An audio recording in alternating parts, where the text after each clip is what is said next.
I knew something was wrong the moment I crested the hill overlooking the west paddock. The familiar black dots of my cattle were gone, leaving only empty grassland stretching toward the tree line. My stomach dropped as I scanned the area twice, hoping I'd miscounted or that the herd had simply moved behind the scattered gums. But 37 head of cattle don't just vanish. I climbed down from my quad bike and walked to where the herd usually gathered near the water trough. Fresh hoofprints scarred the damp earth around the tank, but they headed in the wrong direction. Not toward the homestead or the main paddocks where I might have moved them and forgotten, but west toward the old boundary fence. I'd worked this land for 15 years, inherited it from my uncle, who'd run cattle here for 30 before that. Every inch of the property lived in my bones, every gate and water point mapped in my memory. My cattle knew their routine as well as I did. They didn't wander toward boundary fences, especially not the western boundary that bordered empty crown land. The tracks were easy to follow at first. Dozens of hooves had churned the red dirt into an obvious trail that led straight through the sparse woodland. I walked quickly, anger building with each step. Someone had driven my cattle off my land. I already had a suspect. The Hendersons to the south had been making noise about boundary disputes for months, and old Bill Henderson had never gotten over losing the bid on this property when Uncle Min died. But as I followed the trail deeper into the scrubland, doubt crept in. I should have reached the boundary fence by now. The western fence line sat only 2 kilometers from the main paddocks, a distance I could walk in 20 minutes.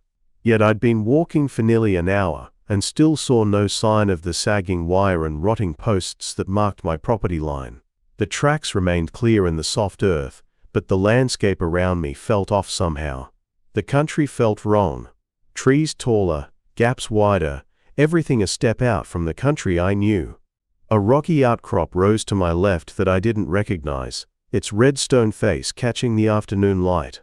I stopped and pulled out my phone, opening the GPS app that had guided me around this property countless times. The blue dot put me somewhere impossible.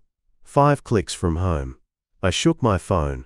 The dot jittered and stayed wrong. "This phone's useless," I muttered, but unease crawled up my spine. The phone had never given me trouble before. I looked back the way I'd come, expecting to see the familiar outline of Home Ridge in the distance. Instead, a line of hills blocked my view, their slopes covered in vegetation that looked too green, too thick for this dry season. None of it matched what should be visible from the western boundary of my land. I checked my watch. 3:30 in the afternoon, which gave me maybe 3 hours of good light.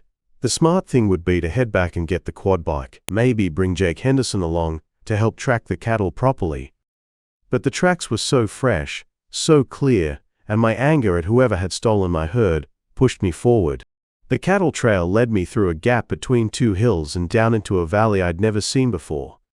Impossible, but there it was, a broad depression filled with good grass and a line of river gums that suggested water. My cattle could have been driven here easily, and the hidden location would make perfect sense for someone trying to keep stolen livestock out of sight. But where was the boundary fence? I'd been walking for 2 hours now, following tracks that led steadily west, yet I hadn't crossed a single fence line. The western boundary should have been the first obstacle anyone driving my cattle would encounter. Unless they'd cut the wire, but that would mean organized theft, not just opportunistic neighbors. My phone buzzed with a text message, and I felt relief wash over me as I saw service bars appear on the screen. But when I tried to call the homestead, the call failed immediately. The GPS still showed me in impossible locations, jumping between coordinates that placed me anywhere from 5 to 15 kilometers from home. I tried to convince myself the satellites were having problems, some kind of interference that happened sometimes in the territory. But my gut knew better. Something was seriously wrong, and I was walking deeper into it with every step. The sun hung low on the horizon when I finally admitted I was lost. The cattle tracks had disappeared an hour ago where they crossed a rocky creek bed, and I'd spent the remaining daylight searching for where they picked up on the other side.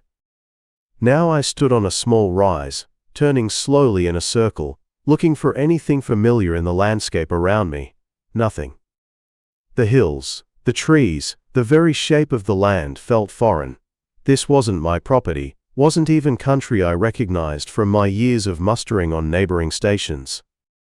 The panic I'd been fighting all afternoon finally broke through, sending my heart hammering against my ribs. My phone showed no signal, and a battery down to 30%. The GPS had given up entirely, showing only a blank screen where the map should be. I forced myself to think clearly, despite the fear clawing at my chest. I was lost, but not helplessly so. I'd grown up in this country, knew how to read the land and find my way. The old boundary fence would lead me home. That fence had been there since the 1960s, running in a straight line that connected my property to the main road 15 kilometers south. All I had to do was find it and follow it north until I reached familiar ground. I spent the last hour of daylight searching for the fence line, walking in widening circles from the creek where I'd lost the cattle tracks. As darkness fell, I finally heard the metallic ping of wind moving through wire and felt overwhelming relief. The fence appeared in my torch beam exactly as I remembered it. Sagging strands of barbed wire strung between rough wooden posts, many of them leaning at drunken angles. I'd follow it north in the morning and be home by lunch, a pub story to last ages. Tonight I'd make a dry camp and try not to think about how I'd managed to get so completely turned around on my own land. But sleep wouldn't come. The fence line stretched away into darkness in both directions, and something about it nagged at me. In 15 years of maintaining my boundaries, I'd walked every meter of that western fence. I knew its quirks, where the wire sagged worst, which posts needed replacement. This fence felt right in general terms but wrong in specifics, like a song played in the correct key but with unfamiliar lyrics. Dawn brought harsh light and the return of my fears. I'd planned to follow the fence north toward home, but, standing in the red dirt, with the morning sun warming my face, I couldn't tell which direction was north. The fence stretched away in both directions across rolling country that looked the same either way. My phone remained dead to the world, its GPS function showing only error messages when it showed anything at all. I picked a direction that felt right and started walking, keeping the fence line on my left side. Within an hour, I knew I'd made the wrong choice. These posts weren't my uncle's rough bush timber, they were milled railway sleepers, sunk deep and creosoted. The wire was newer too, still holding its tension after what should have been decades of weather and cattle rubbing. I stopped and stared at a section where the newer fence connected to older posts. The join was neat, professional, but it made no sense. Nobody had done major fence work on my western boundary. I would have known about it, would have been involved in planning and budgeting for materials. Unless this wasn't my western boundary, the thought hit me like cold water, washing away my remaining certainty about where I was. If this wasn't my fence, if I'd somehow crossed onto neighboring property while following the cattle tracks, then I could be anywhere in a region that stretched for hundreds of kilometers without a major town. But whose fence was it? I knew every station within 50 kilometers of my place, knew their owners and their fencing styles. Old Bill Henderson used star posts and plain wire. The Peters family to the east preferred pipe and cable. The Crown land to my west had no fencing at all in most areas. This fence belonged to nobody I knew, built to standards that suggested serious money and long-term planning. The posts were spaced with surveyor's precision, the wire strung at exact heights. Someone had invested heavily in this boundary, but I couldn't imagine why, or who. I turned around and started walking the other direction, hoping the fence would lead me to a gate or corner that might provide clues about whose property I was on. The morning grew hot quickly, and my water bottle was already half empty. By noon I'd need buckload to find shade and water, but the fence line offered neither. The landscape around me remained stubbornly unfamiliar. Rolling hills covered in sparse woodland, rocky outcrops that cast small shadows, grass that was greener than it should be this late in the dry season. It looked like cattle country but felt wrong in ways I couldn't articulate. After 2 hours of walking, I found my first gate. It was nothing like the sagging steel frames and rusted hinges I was used to seeing on station boundaries. This gate was built from the same railway sleepers as the posts, hung on heavy hinges that still moved smoothly, despite their obvious age. A chain and padlock secured it, but the lock was modern, its brass surface bright with recent use. Through the gate, I could see a track leading away across a paddock that stretched to the horizon. Good grass, scattered shade trees, and in the distance what might have been a windmill. It looked like paradise for cattle, which made the locked gate even more puzzling. Why lock away good pasture unless you were keeping someone else's cattle in there? Or keeping someone out? I rattled the chain, hoping the lock might be open, but it held firm. The fence stretched away in both directions, offering no other choice but to keep walking. My water was running low, my phone battery had died completely, and the sun was climbing toward its brutal midday peak. But the wrongness of everything around me hurt worse than thirst or heat. In 15 years of working this land, I'd never felt lost the way I felt now. This wasn't just about missing landmarks or GPS failures. The very ground under my feet felt like foreign country, as if I'd somehow walked through a door into someone else's world. The fence would lead me somewhere eventually. It had to. Fences always led somewhere, connected properties and roads, and the human geography that made sense of the bush. All I had to do was keep walking and try not to think about how my 37 head of cattle had led me into country that shouldn't exist. By the third day, my tongue felt like leather and my head pounded with each step. The fence kept going, post after post, with no end in sight. I'd found 2 more gates, both locked, both opening onto paddocks that looked nothing like my property. The grass was too green, the trees too healthy, the whole landscape too rich, for land that should have been struggling through the dry season. My water had run out that morning. I'd tried chewing grass for moisture, sucking on pebbles, anything to ease the burning in my throat. The sun felt personal now, like it was trying to kill me specifically. But what scared me more than the thirst was how nothing made sense.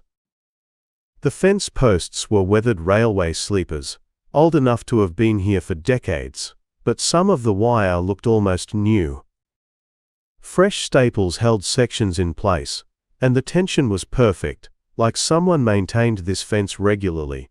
Who the hell maintained a fence in the middle of nowhere? I stopped at another gate, my hand shaking as I grabbed the chain. This lock was different, older but still solid. Through the gate, I could see cattle in the distance, dark shapes moving slowly across the paddock. My heart jumped. Maybe my cattle, maybe someone else's, but definitely cattle where cattle shouldn't be. I rattled the chain harder, desperation making me stupid. The noise echoed across the empty country, and somewhere in the distance I heard an answering sound, a motorbike engine, getting closer. I dropped flat behind the gatepost, my pulse hammering. The engine sound grew louder, then stopped. Footsteps on gravel, the clink of keys. Someone was unlocking the gate. "Fences holding good," one bloke said. Another voice answered, too quiet for me to catch the words. The gate swung open with a metallic squeal, and 2 men walked through. I pressed myself against the railway sleeper, hardly breathing. "Boss wants the new mob moved tomorrow," the first voice continued. "Reckon we can get them through before anyone notices the truck." "What about the helicopter yesterday? Looked like it was searching." "That's why we're moving them. Few more days, and they'll be someone else's problem." The men walked back through the gate, and I heard the motorbike start up again. I waited until the sound faded completely before moving. My legs felt weak, not just from dehydration but from understanding. These weren't my cattle, this wasn't even my land. Someone was using this fence line, these locked paddocks, to move stolen cattle, and my own missing cattle were probably somewhere in this system. I stumbled through the open gate before it could be locked again. The paddock stretched away in gentle hills, and now I could see the cattle clearly. Mixed breeds, some with ear tags I didn't recognize, others with brands that had been recently worked over. Fresh brand burns, still healing. Professional cattle thieves then, not just opportunists. I needed water more than answers, but the cattle meant people, and people meant infrastructure. Maybe a bore, maybe a tank, maybe just a dam, something to keep me alive long enough to figure out how to get home. The cattle watched me stumble past, their eyes incurious. They looked healthy, well-fed, like they'd been in good pasture for weeks. My missing cattle could have been mixed in with this mob, and I'd never spot them in my current state. Everything blurred together in the heat shimmer. Near the far side of the paddock, I found what I was looking for. A windmill turned lazily in the afternoon breeze, pumping water into a concrete tank. I broke into a run, dropped to my knees, and plunged my head under the water. The cold shocked me back to clarity. I drank until my stomach cramped, then forced myself to stop and think. The water was clean, the windmill well maintained. This wasn't abandoned infrastructure. Someone used this paddock regularly, which meant they'd be back. I filled my empty water bottle and looked around properly for the first time in days. The paddock wasn't just good grass and scattered trees. It was managed land, with yards and loading ramps hidden in a fold of hills. A proper cattle operation, invisible from any road or neighboring property. The perfect place to hold stolen stock until they could be moved on. Fresh tire tracks led from the yards toward another gate on the far side. Recent tracks, maybe from yesterday or this morning. I followed them, moving carefully now. My head was clearer with water in me, but my situation was worse. I wasn't just lost. I was lost in the middle of someone else's criminal operation. The tracks led through another gate, this one standing open, and down into a valley I had never seen before. The country here was different again, richer, with permanent water and grass that looked like it never dried out. It was hidden country, the kind of fold in the landscape that didn't show up on maps unless you knew exactly where to look. At the bottom of the valley, I found my cattle. All 37 head, penned in temporary yards with a dozen other animals. My ear tags were clearly visible, my brand marks fresh and familiar. They looked good, well watered, like they'd been here for days without stress. Professional handling then. These thieves knew what they were doing. But seeing my cattle alive and healthy didn't make me feel better. It made everything worse. Because now I knew this wasn't some simple case of strayed animals. Someone had deliberately cut my fence, taken my cattle, and brought them here to be mixed with other stolen stock. Someone who knew my movements, my property, maybe even my routine, well enough to know when I'd be away from the west paddock. I crouched behind the yard rails, trying to think through my options. I had no phone, no GPS, no idea where I was or how to get home. But I had proof now. My cattle, with my brands and tags, mixed in with obviously stolen stock in yards that shouldn't exist. The sound of an engine made me freeze. A truck was coming down the track into the valley, moving slowly, taking its time. I scrambled away from the yards, looking for cover. The country here was too open, just grass and scattered trees, nowhere to hide properly. The truck stopped near the yards, and 3 men got out. I was too far away to hear their voices clearly, but I could see them checking the cattle, pointing at different animals. One of them had a notebook, taking inventory. They were professional, organized, treating this like any other day's work. Which it probably was for them.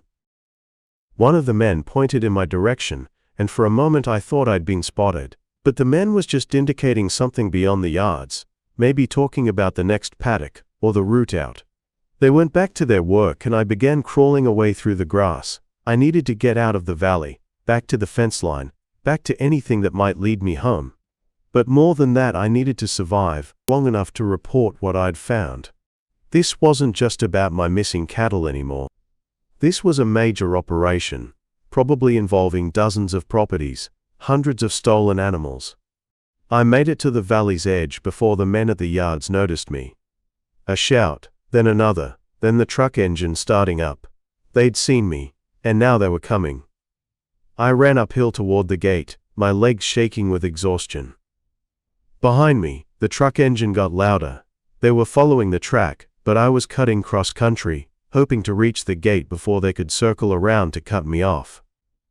My lungs burned and my vision blurred, but fear kept me moving.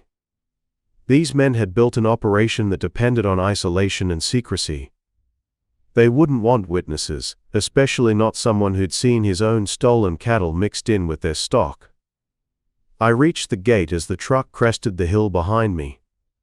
No time to think, just run. Through the gate, across the paddock, heading for the next fence line and whatever lay beyond it. The truck couldn't follow me cross-country, but the men could. And they probably knew this country better than I did. A motorbike started up behind me. Of course they had bikes. Probably had horses too, and radios and everything else they needed to run their operation efficiently. While I was stumbling around lost and half dead from thirst, they were moving through their territory with purpose and planning. The bike was gaining on me. I could hear it getting closer, the engine note changing as the rider navigated around obstacles. Soon they'd be close enough to see me clearly, to run me down if they wanted to. Ahead, the fence line offered no shelter, just more posts and wire stretching into the distance. But beyond the fence, the country looked rougher. Hills and rocky outcrops, maybe caves, or thick scrub, where a man on foot might lose a motorbike. I hit the fence at a run, threw myself over the wire, and kept going. Behind me, the bike engine changed pitch.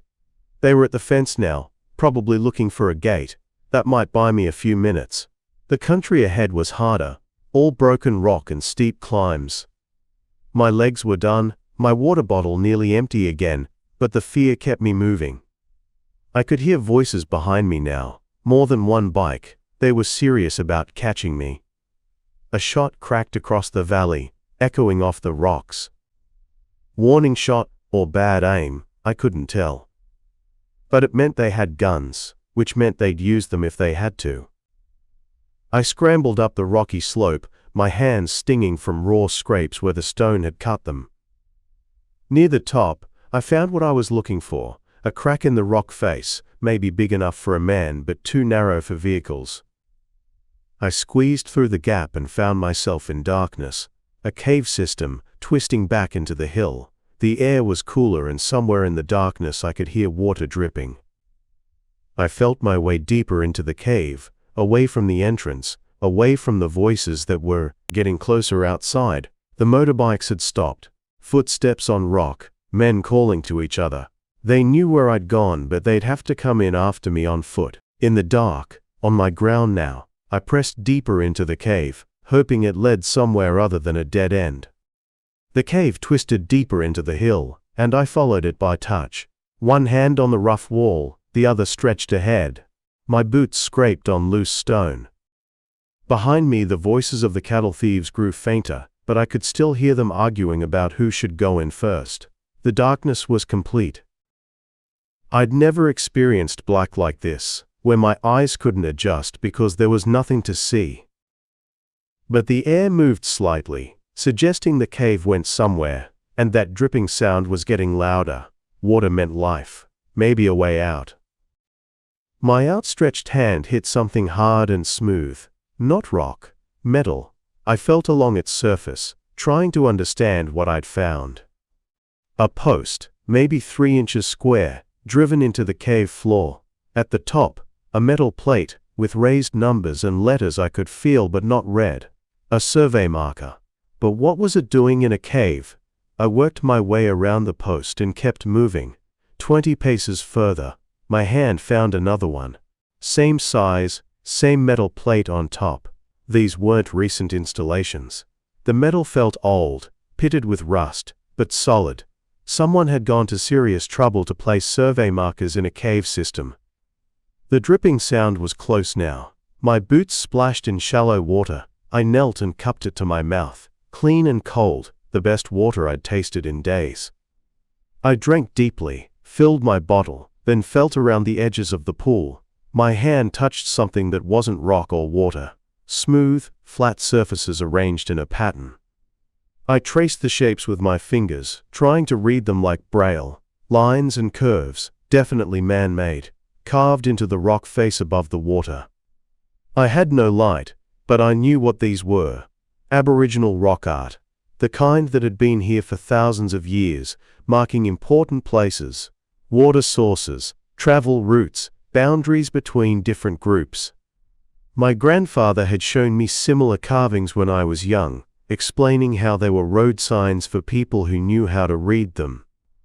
Behind me, a flashlight beam swept across the cave walls. The cattle thieves had decided to come after me. I grabbed my water bottle and moved away from the pool, following the cave wall deeper into the system.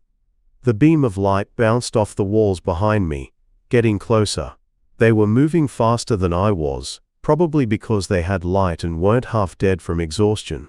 But they were also making noise, calling to each other, their boots echoing in the narrow space. My hand found another survey post. Then, another. Someone had mapped this entire cave system decades ago. But why? And why didn't these markers appear on any of the modern maps I'd been using? The cave branched ahead. I could feel air moving from two different directions. I chose the left passage because it seemed to slope upward, toward what might be another way out. The survey posts continued at regular intervals, like breadcrumbs leading me forward. The voices behind me were closer now.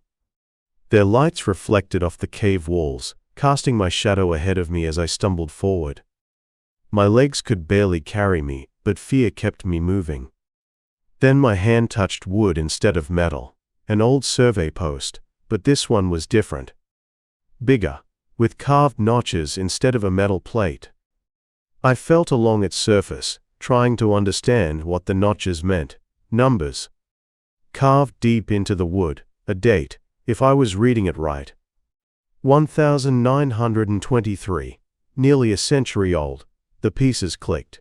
The fence I'd followed wasn't a real boundary, it was bait. These old survey markers in the cave showed where the real boundaries were supposed to be. Someone had been running along maybe for decades. Build a fake fence line, let travelers follow it until they were lost and disoriented. Then, what? Rob them, steal their cattle, claim their land? A gunshot cracked through the cave, deafeningly loud in the confined space. The bullet sparked off rock somewhere near my head. They weren't trying to wound me anymore. End of the line, mate, one of them called. Cave doesn't go any further. Come back this way and we'll make it quick. But I could feel air moving against my face.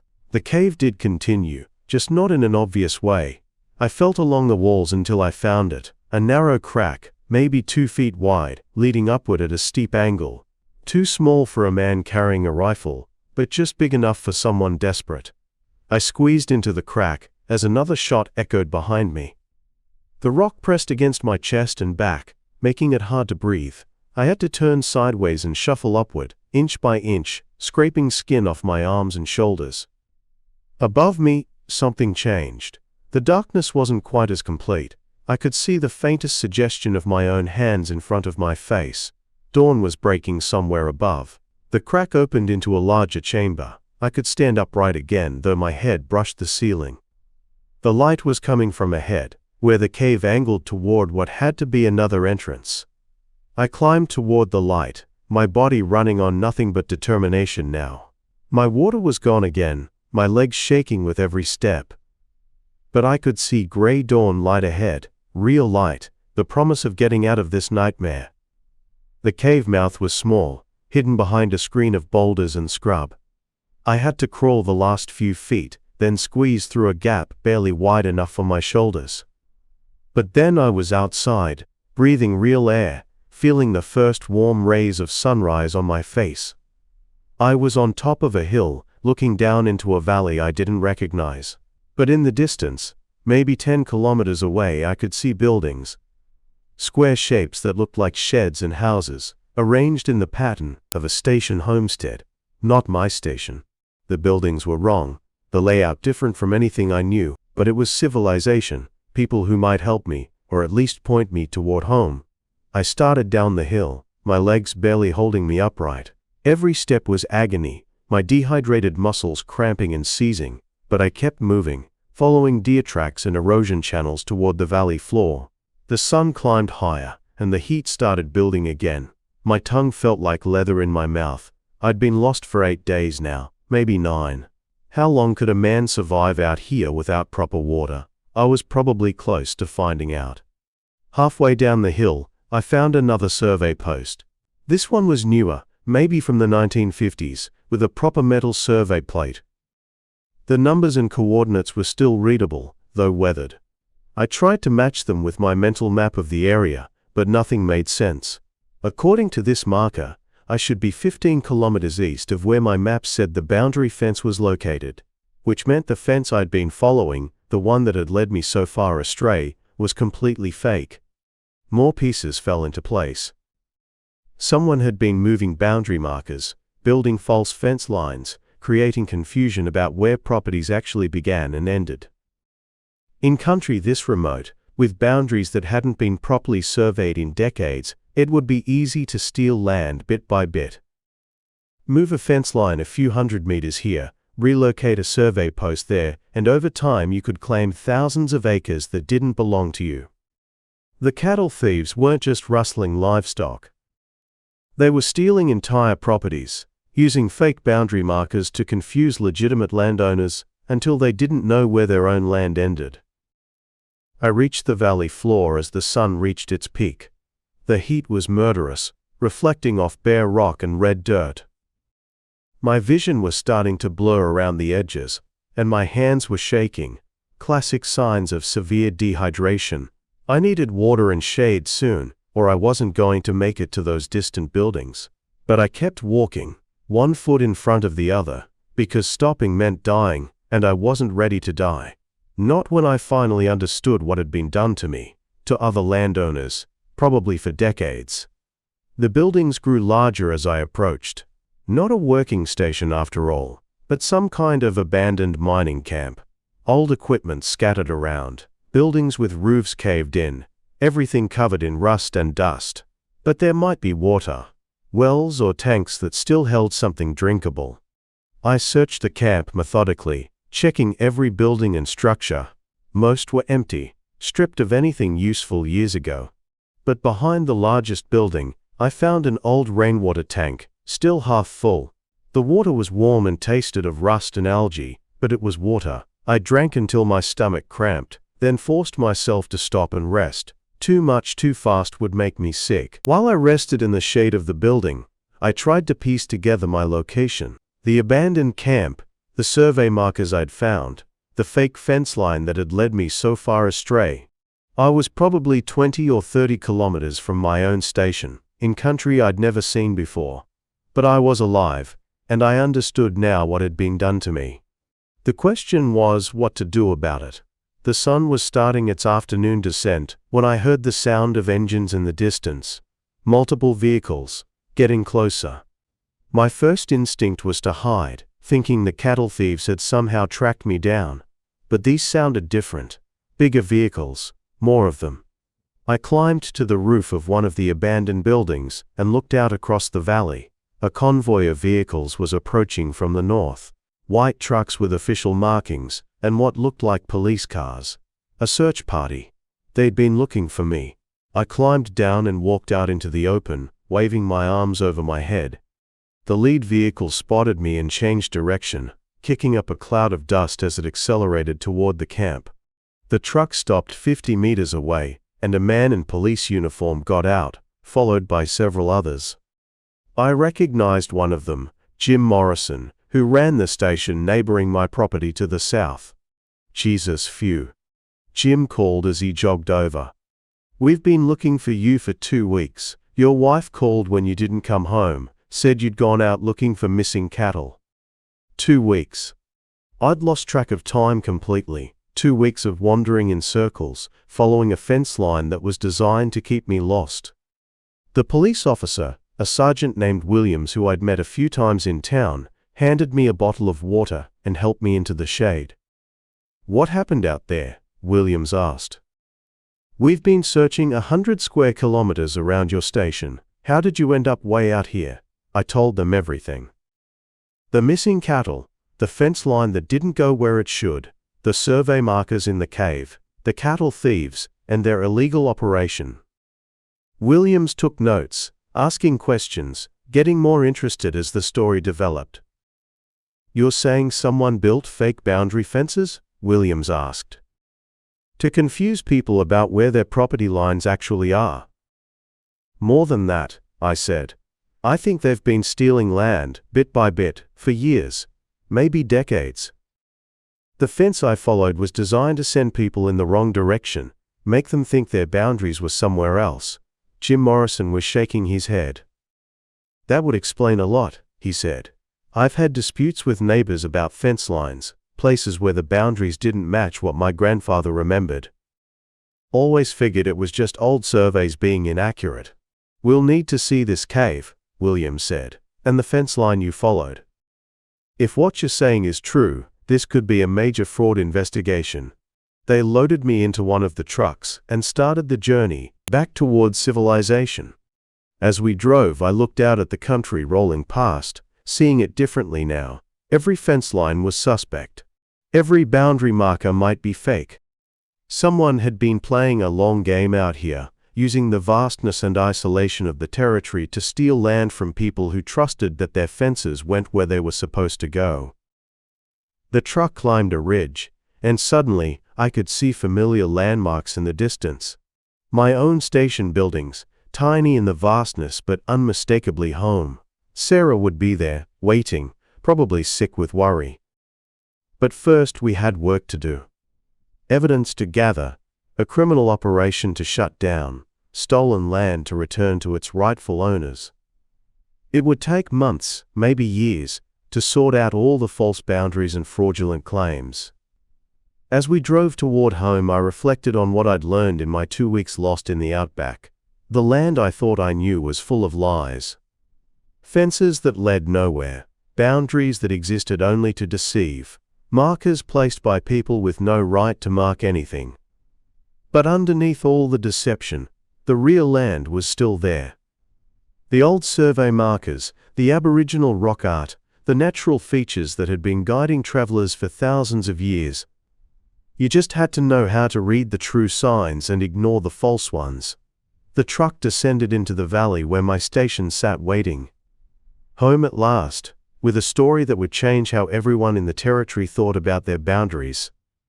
Some fences, I'd learned, were meant to be crossed. Others were meant to lead you astray.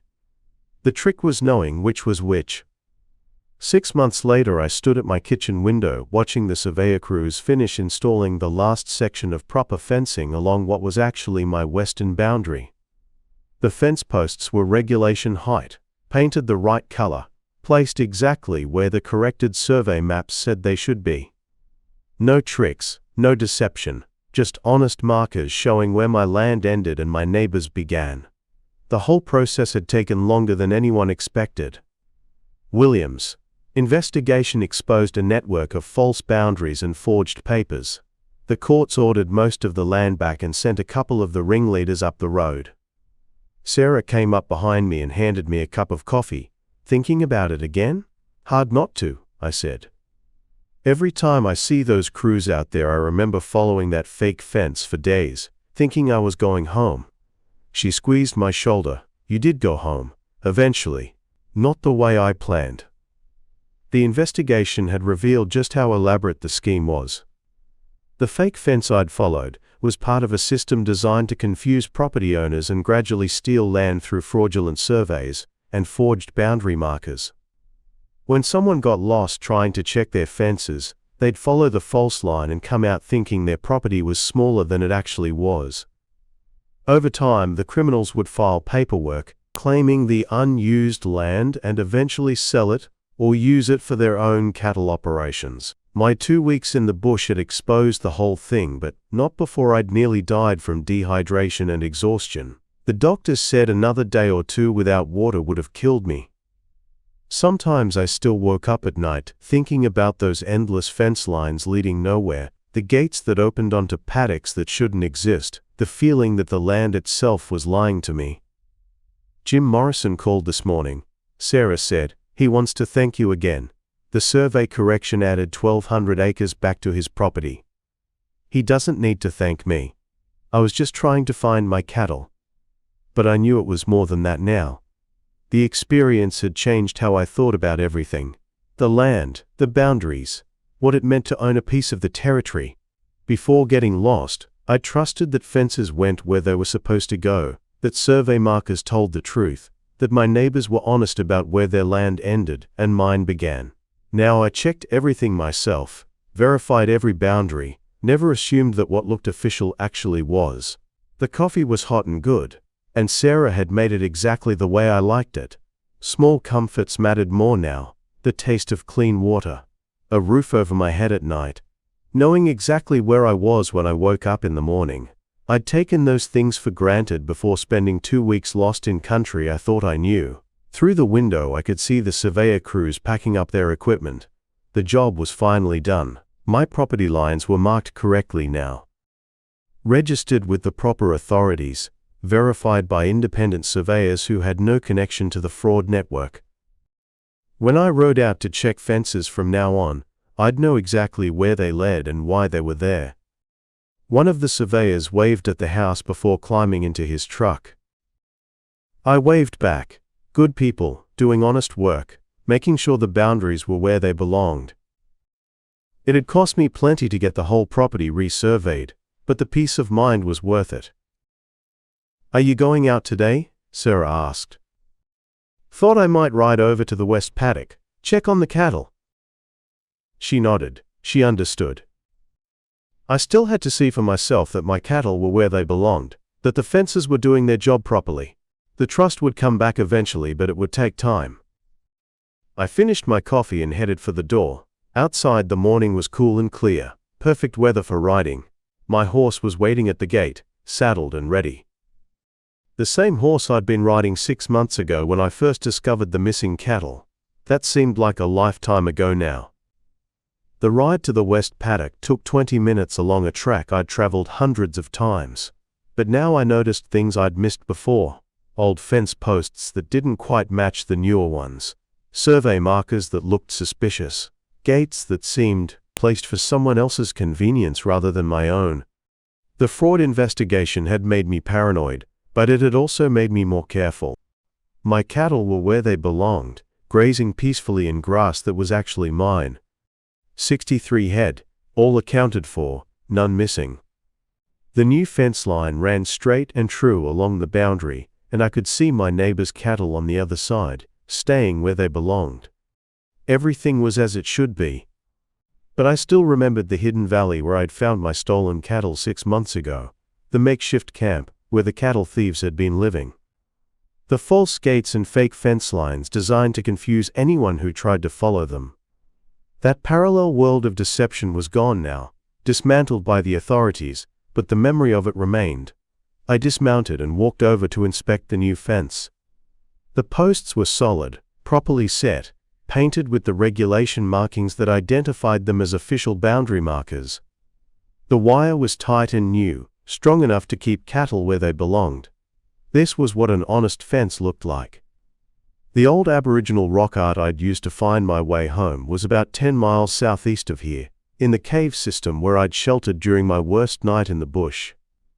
The authorities had documented it as part of their investigation, but they'd left it undisturbed.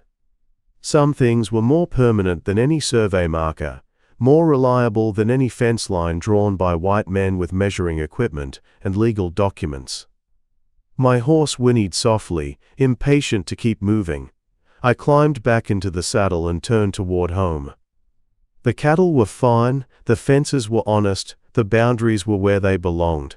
Everything I'd fought to prove during my 2 weeks lost in the outback. The ride back gave me time to think. The fraud network was broken, the stolen land returned, the false fences torn down.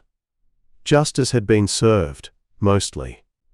But I knew there were probably other schemes out there. Other ways people found to cheat their neighbors and steal what didn't belong to them.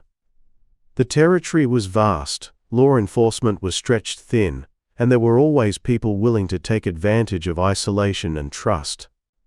That's why I checked my own fences now, why I verified my own boundaries, why I never assumed that what looked official actually was. Not because I didn't trust my neighbors, but because I'd learned that trust had to be earned and verified, not just given away because someone put up a fence post with the right kind of paint. Back at the station, Sarah was hanging laundry on the line behind the house. Domestic routine, normal life, the kind of ordinary activity that had seemed impossibly precious when I was lost in the bush, with no water, and no idea which direction led home. I'd never take normal life for granted again. "Everything look good out there?" she asked. "Perfect," I said. "Cattle are happy, fences are where they should be." She smiled. "You sound surprised." "Not surprised, just relieved." That evening we sat on the porch and watched the sun set over land that was definitely, legally, properly ours. The investigation had confirmed that our original property deed was legitimate, and our boundaries were correctly marked. We hadn't lost any land to the fraud scheme, though we'd come close when I disappeared for 2 weeks and couldn't be found to verify my ownership claims. "Do you ever think about what would have happened if you hadn't gotten lost?" Sarah asked. "If you'd just found those cattle right away and brought them home?" I considered this. The fraud would have continued.